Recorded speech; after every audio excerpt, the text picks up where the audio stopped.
Piper Tri-Pacer and kept it at Lenhart Air Park in 1966. Then we saw an ad in the paper in the Oregonian that said there was a house with a hangar attached way out in Hillsboro. So we ran out there. There it was, black, dingy looking thing.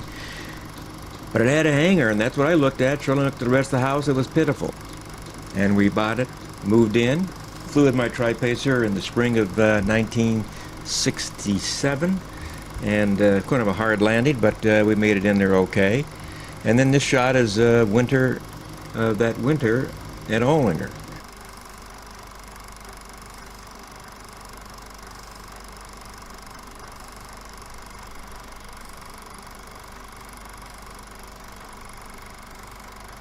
After meeting everybody, we took our first flight all the way to Astoria, Oregon in our Tri-Pacer over the very ferocious Cascades. Beautiful weather on the beach. Landed there at Astoria. Big adventure.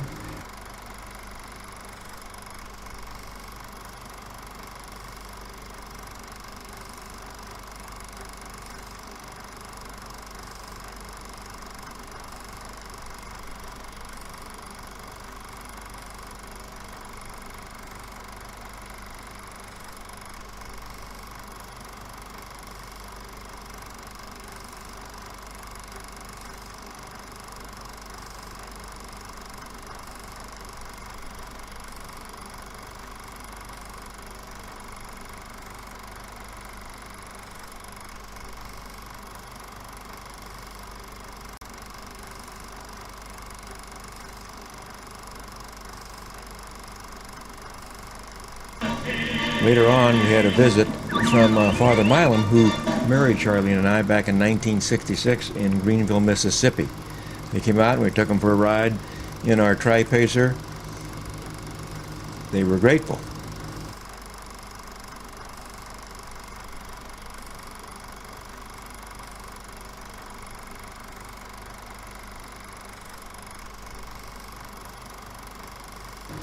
Taking off to the west in the old Tri-Pacer.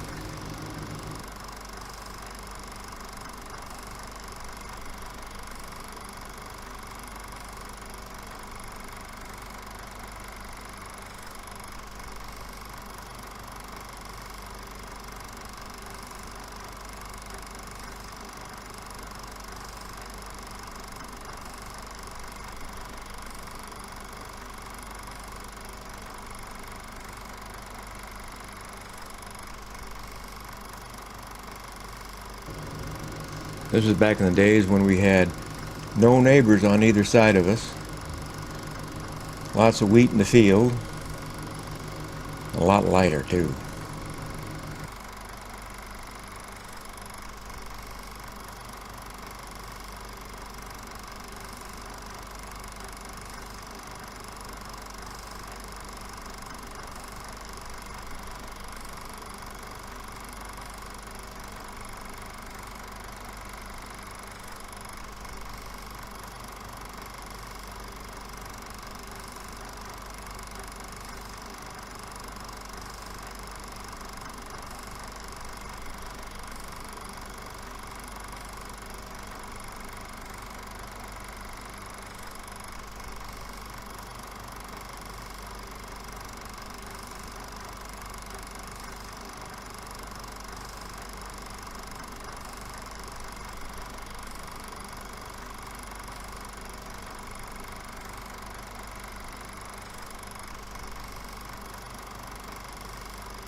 That's Holt Warren kissing the ground, and Alice, his wife, soon to come up to him with a welcome back kiss.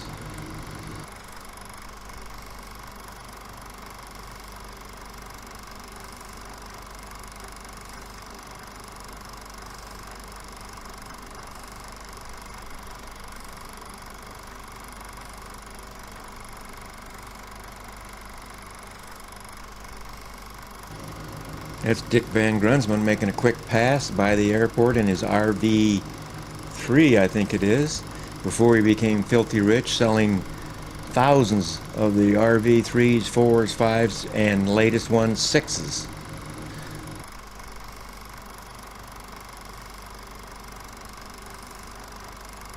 This hangar party at Bill Hassey's when the house was painted green before the Nelsons moved in.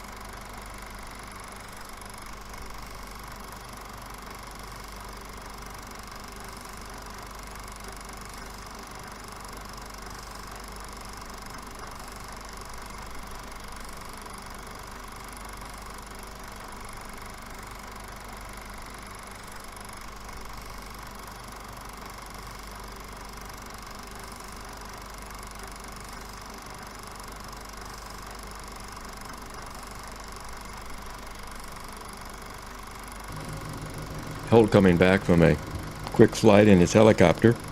One time he had 2 Seabees on his property and an old Beech 18. Finally sold it. And unfortunately Holt passed away about a year after this.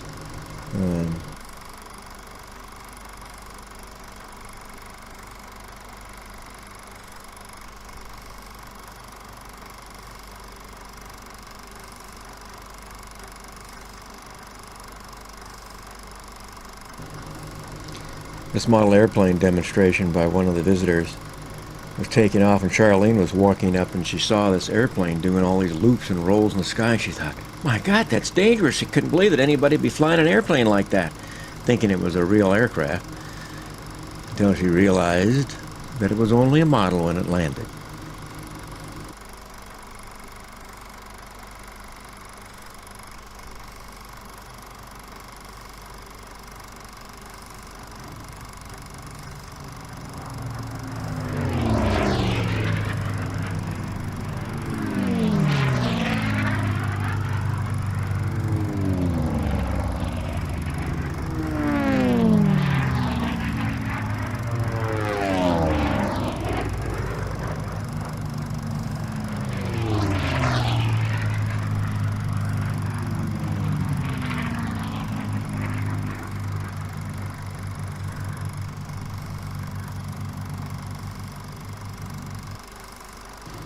Norm Winstead is demonstrating his Bell Jet Ranger, and he was going to show the group how he could do a loop in a Bell Jet Ranger.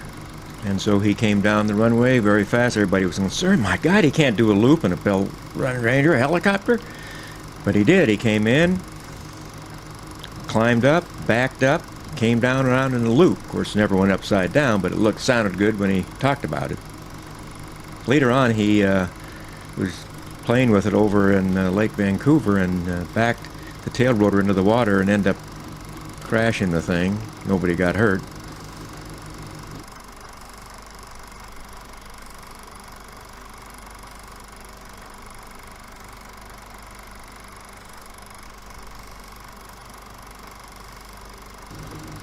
We are doing a quick takeoff in the back seat of Chuck Simonton's Bonanza he had at the time.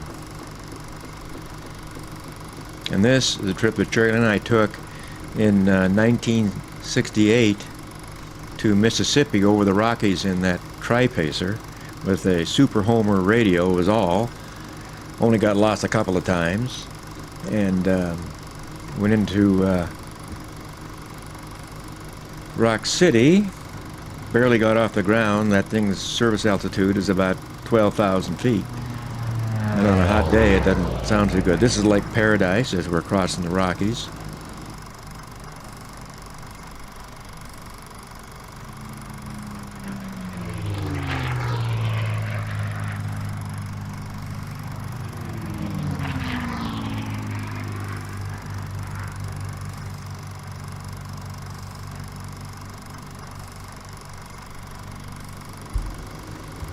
Oh, Hugh Rosenberg invited us to a picnic at someplace near a creek in the mountains, Cascade Mountains, and a bunch of us were there. Charlene was surprised. I had a camera. Hugh looked a lot younger and skinnier then. Here's a situation where Dwayne Cole visited our airstrip, and he was doing his act. Well, somebody called up Marge Jeppesen and said, "There's a drunk out there. What are we going to do? He's flying around and being very dangerous." And she, of course, believed it and got very mad. Was going to call the FAA and raise all kind of thing about this drunk out there messing up our airstrip. Turns out when she found out the truth that it was Dwayne Cole, it took us a while to get forgiven for that.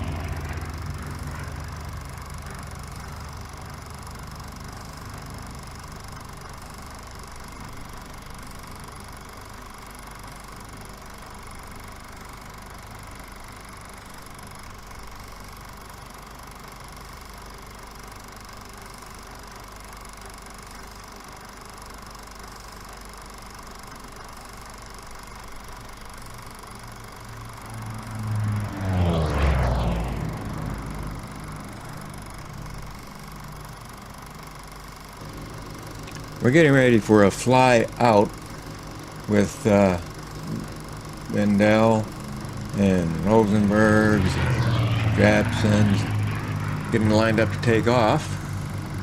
And then we're going to get back. I think we went to Malino or possibly Oregon City for a picnic. Jim Jefferson trying to get his red Stinson ready for the flight. Had to sew some patches on his seats.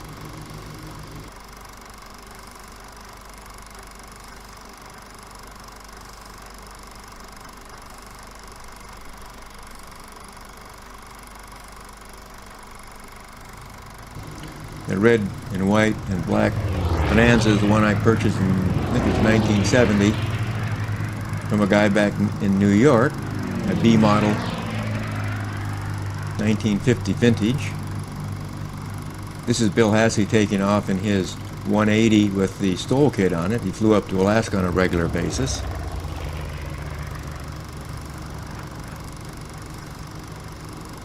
Jim's still trying to get his airplane started. This is Hugh Rosenberg taking off in his A model Bonanza. And Marge getting ready for the ride in the red Stinson.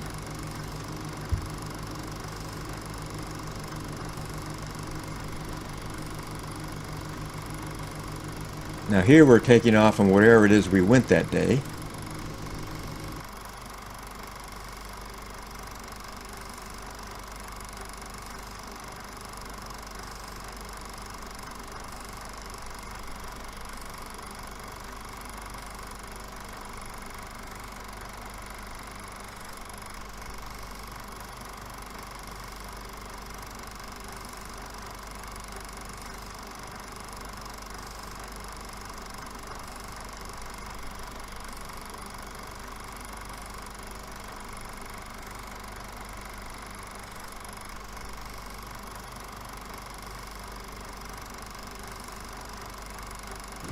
In Brassetter, and all of us, we flew on to a picnic at Pacific City in 1969. For some reason we didn't go down on the beach and sat there on this old sand dune in the weeds and had a nice picnic.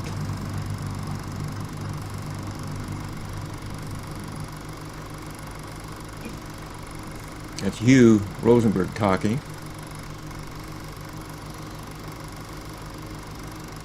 And Adelaide Bendel and Paul getting ready with his beret to head home. Chuck gathers up his stuff, and that's Alice Warren over there.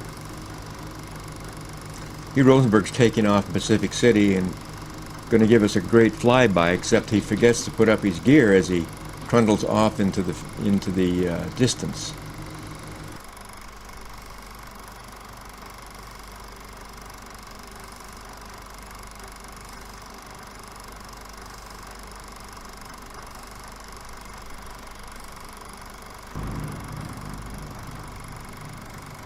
This is a shot from our Bonanza as we departed Pacific City, a little bit of the countryside, and then ended up later that summer at a hangar party at Jepson's place.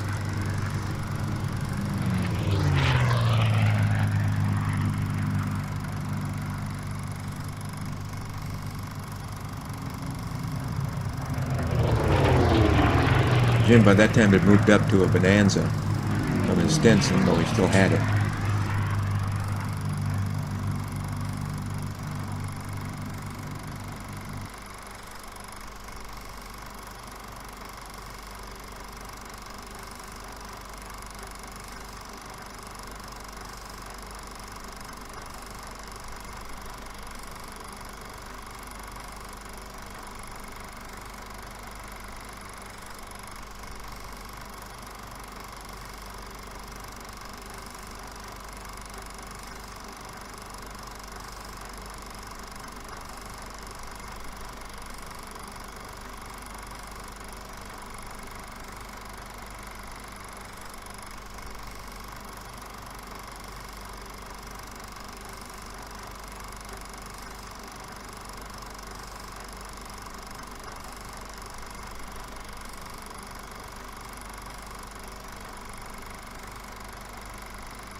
Well, we took our Bonanza and flew it over to Sandy to visit my parents. Came as close to run off the end of the runway then as I had since a long time. Charlene's explaining to my father about what a pitot tube is.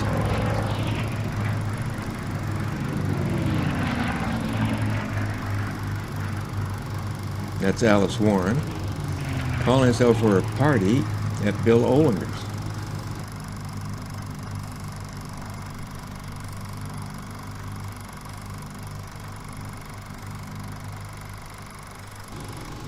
This is Holt Warren on his mini scooter showing how it's done. Bill Olinger's Baron, the purple and white one.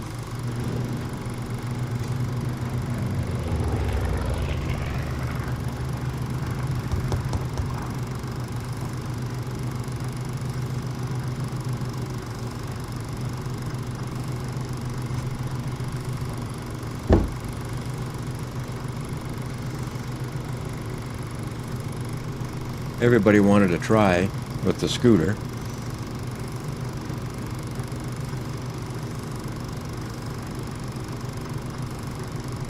There goes Jim Meisner trying it out. Needs a little push though to get going.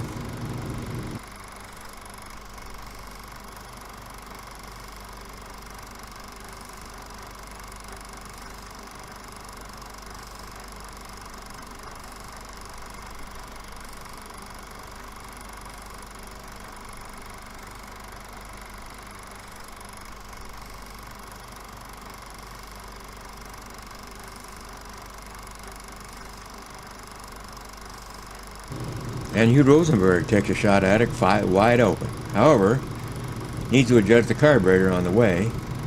Gets it really up to top speed.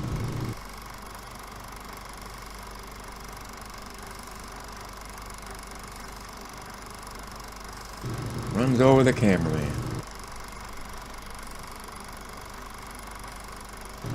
Daryl Monroe's going to give it a shot.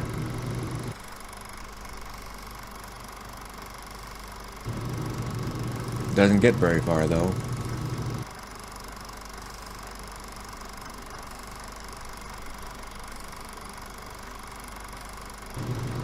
Atson's giving advice to Daryl about how to really operate that thing. A little more wind would help though.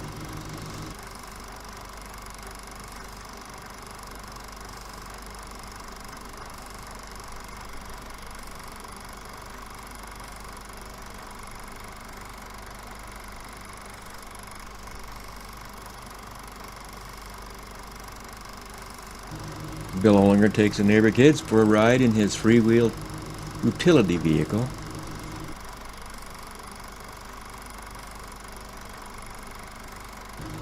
Carlene and Yvonne Rosenberg having a chat. Carlene's about ready with Jeff in the garage. Bill's there burning the steaks.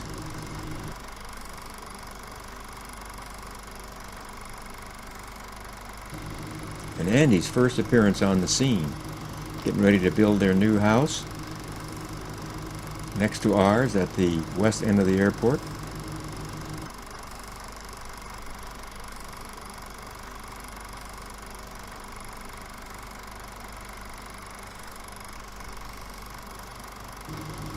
And Keith DeBrino getting some advice from his dad, Andy DeBrino.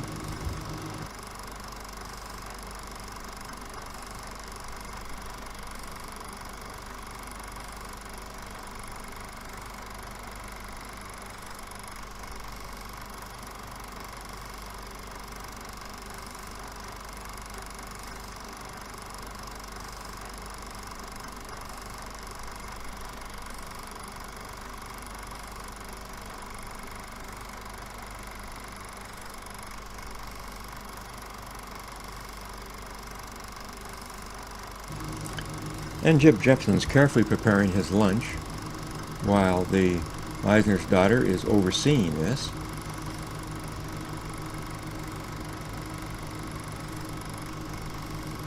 And Jim finally gets a takeoff.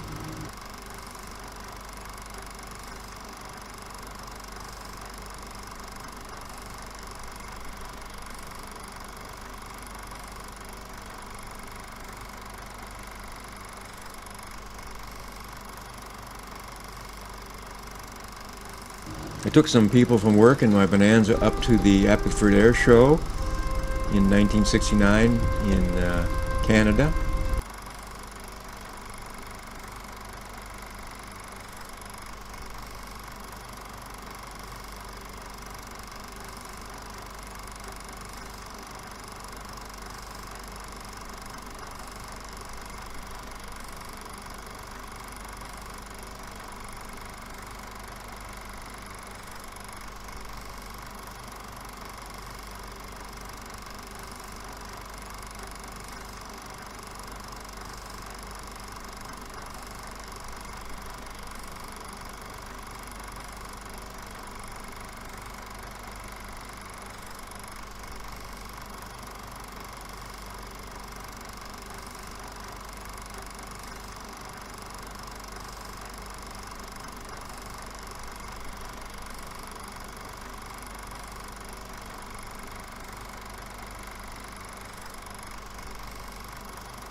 Here we are having a party at the Brandstetters.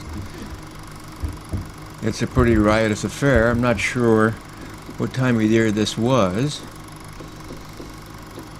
There's Jim Jepson over there in the corner. And Dale Monroe, and Ruth, and Afton Monroe. Keeps wanting to take her dress off for some reason. We had these parties on a regular occasion, whether it was playing cards or what, and the liquor seemed to flow relatively freely. And then we moved into the hangar for the rest of the festivities.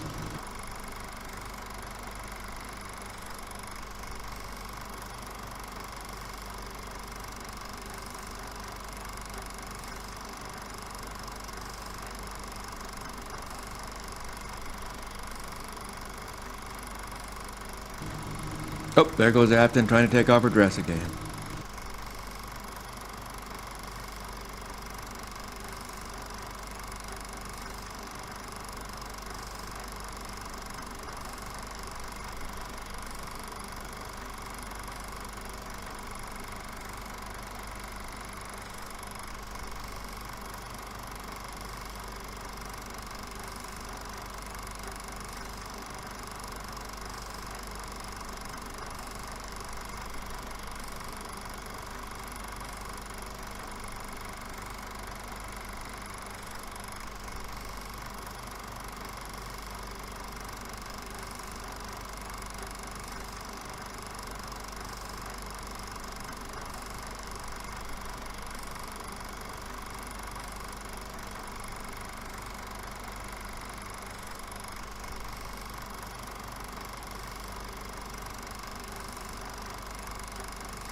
Christmas present for Charlene was a couple of hours of flying.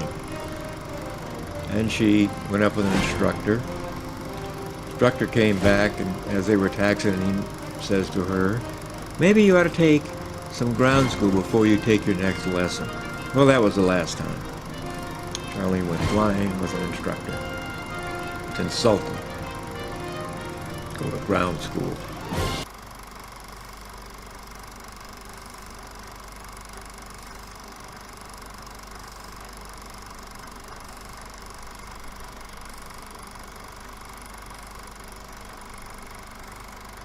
Association in 1976. We had then recently purchased a Cessna 310. They're taking off the jackpot. We're not sure they're going to make it. There's a bridge there in front of them. It's a hot day. Had to be a Piper.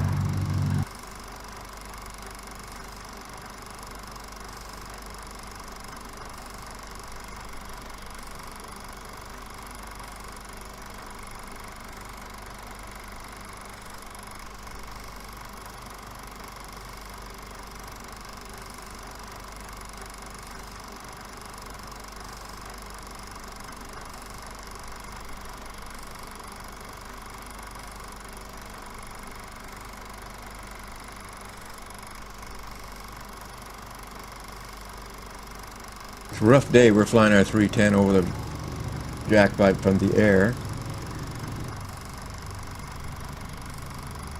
Doesn't look too impressive. Why'd we go there? This is Andy bringing his Cessna 320 home. Nice job.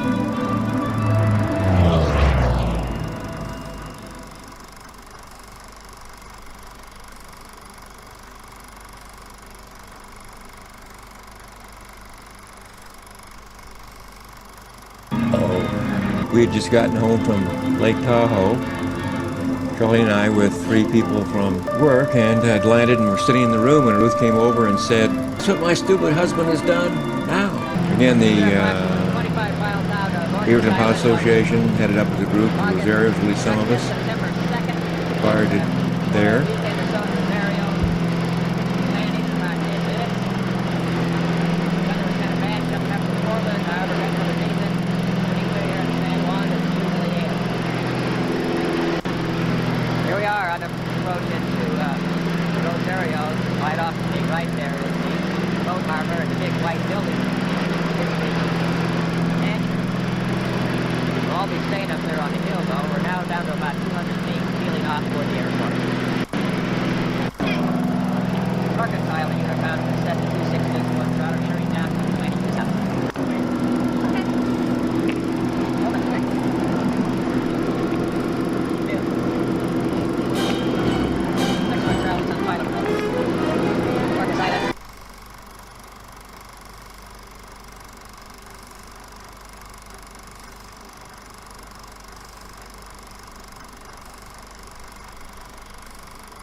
And now, the famous tri-pacer in the pool. Jeff came home from school one day and told me this was in January, kind of blustery weather. As you can see, there's ice in the pool. And he said, "Hey, there's a tail sticking out of the Debrino's pool." And then we found Mr. Goodyear's tri-pacer in the pool. Ruth Debrino was standing in her front room when she noticed an airplane heading her way. Now, we're not sure to this day whether he was taking off or landing, and he's not admitting a thing. But he was heading right for the house and hit the berm of the swimming pool, bounced up into the air, and right into the pool. Keith and Ruth ran out and saw Goodyear struggling to get out of the airplane. He finally did. He claims, "Well, the throttle was bent." And he said, "Do you have some garlic?" So obviously had some spirits to get him the courage to take off in the middle of the winter, or land, whatever the case may be. And he ended up having to hire a crane to get it out of the pool with Walt Rupert's help to make sure that they didn't damage the airplane. He set it aside and put it in his heated hangar to help dry it out, being a good Samaritan that he was. However, Goodyear tried to sue him and not pay him for the crane costs to get it out of the pool because he said his pool wrecked his radios. Good grief. Well, later on, a bunch of us, including Ruth, went down to the FAA and got his license pulled. Well, Mr. Goodyear lost his flying license and then kept his airplane in his hangar. But he still wanted to go flying, so he would get in it, fire up the engine inside the hangar, rev it up, and blow everything all over the place, cut holes in his fabric, and Walt Rupert used to complain to go over there to have to patch holes in the thing.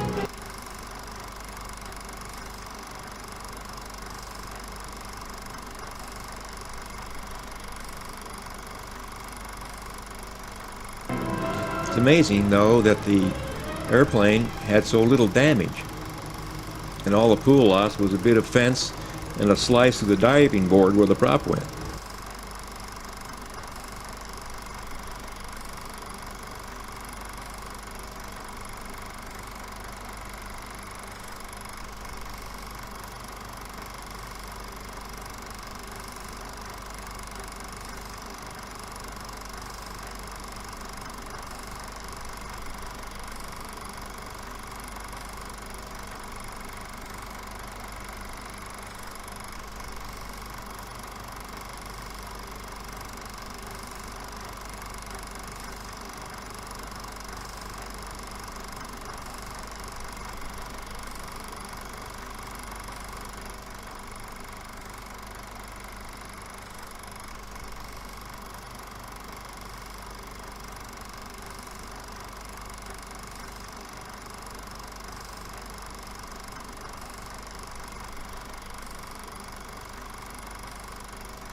in front, with a back, with the So boy. you want to get on first? Yeah. Okay.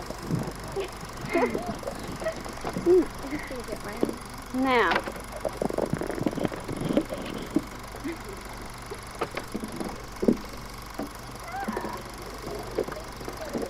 This is going to be real great. Okay. Going through the checklist for takeoff. Attitude. No. Gas. Mixture rich. Brakes. Mags. Battery. Boost pumps.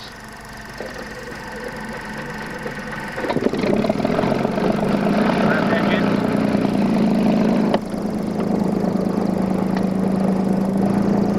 Right engine. Now I'm going to go to the run-up. Control.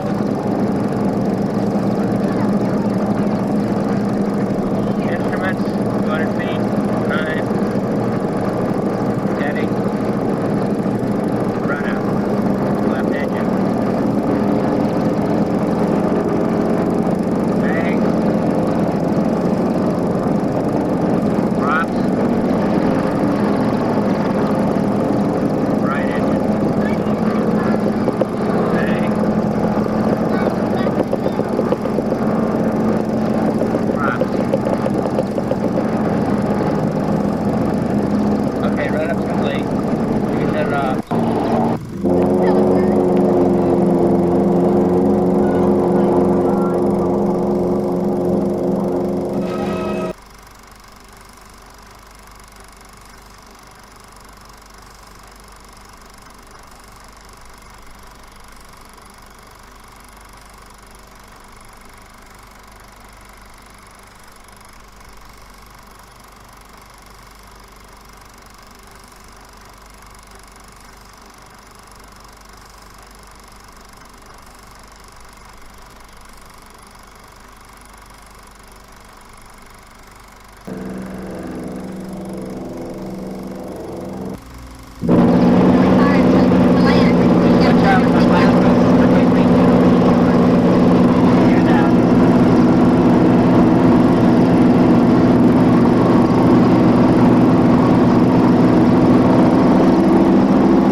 Final approach to Olinger, going full flaps.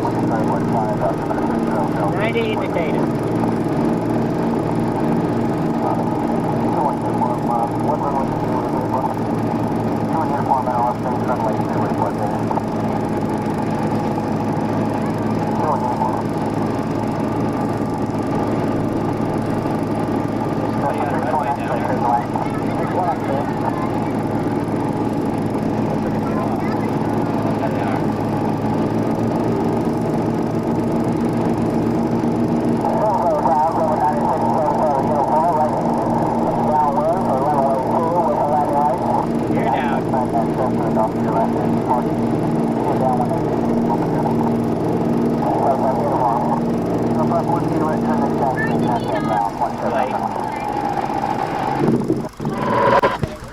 Chevrolet Ranch with the three lovely ladies who are going to comment on their lovely trip here. Girls. Sit down here, Ruth. Come on, get back here. We don't want that. We don't want that view of you anyway. Is that going? Yeah, it's going right now. Oh Would you like to make a comment to the camera? Not really. No. Ruth, you're pretty good at having something to say. Tell us about your landing. Tell us about Andy's landing coming in here. Oh, the landing was fine. Oh, not really. Not the way, Andy described it. Oh, maybe we should talk to Andy. No. This is Andy over here. Say hello, Andy. Hello there. How you doing here, Michael? I need a piece of pie. I don't know where our pie is. Andy, I want you to describe your landing real quick. That landing, it was horrible. That's the way it was. It was absolutely horrible. I'm not going to describe it any more than that.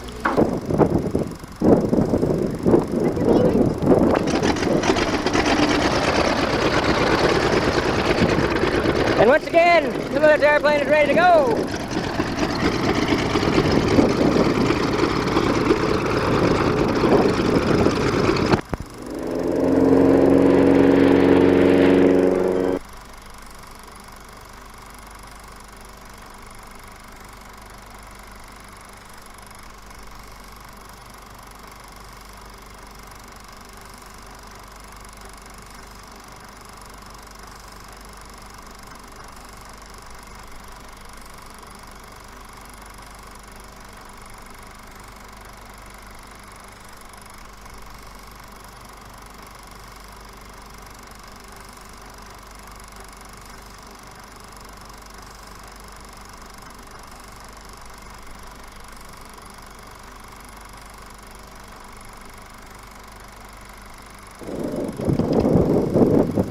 Now let's look at Andy and Reno's pen.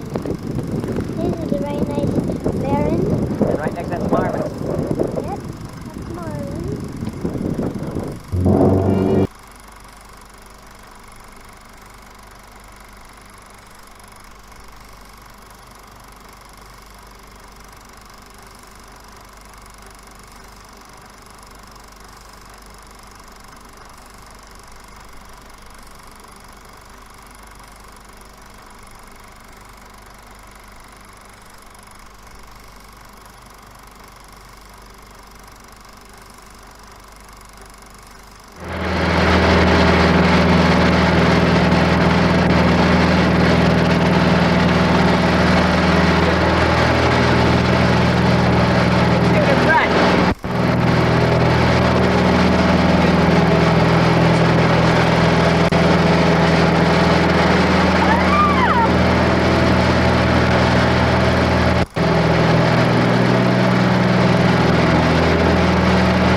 Just another quick fly-in here at Olinger. We had one time. You can see Charlie in the distance.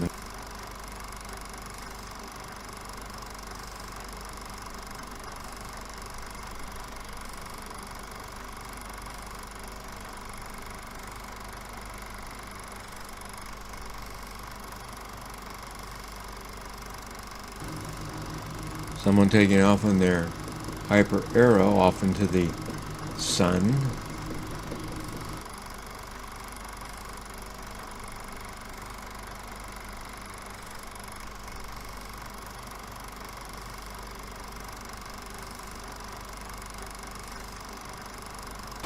This is an Aero Commander taking off to do a buzz job of the place.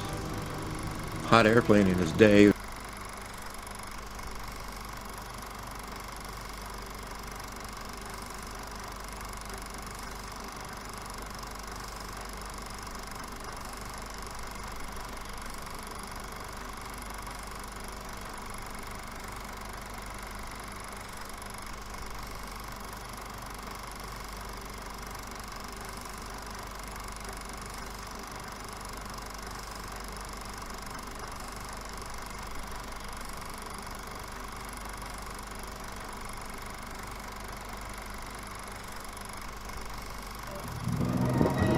We are coming into Hillsboro OR Airport for the OPA convention. Our call is now. Hillsboro OR, traffic with set 2661 Charlie, and we're down to the straight break. Looks like the wind's pretty calm, bank to the north. We'll start from here now. Pass on. About 2,000 feet. Back to 90.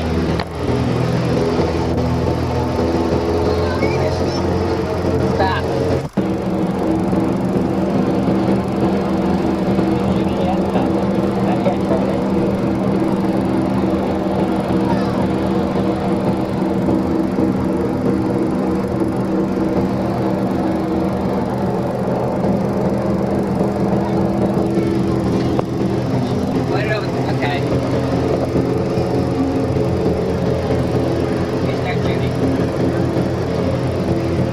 Coming on, turn on final for Cottage Grove, full speed about 90. Kind of hard to steer without holding this microphone.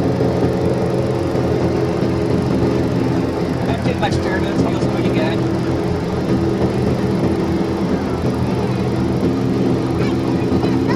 Looks like there's plenty of places to park down there though.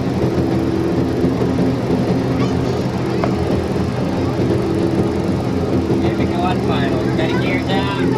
This fuel on. Laps going to 40.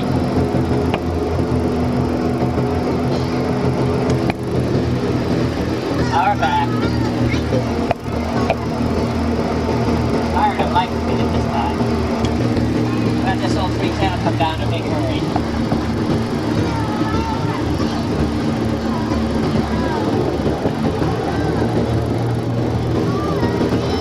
Well, a little choppy over the river here. There we go.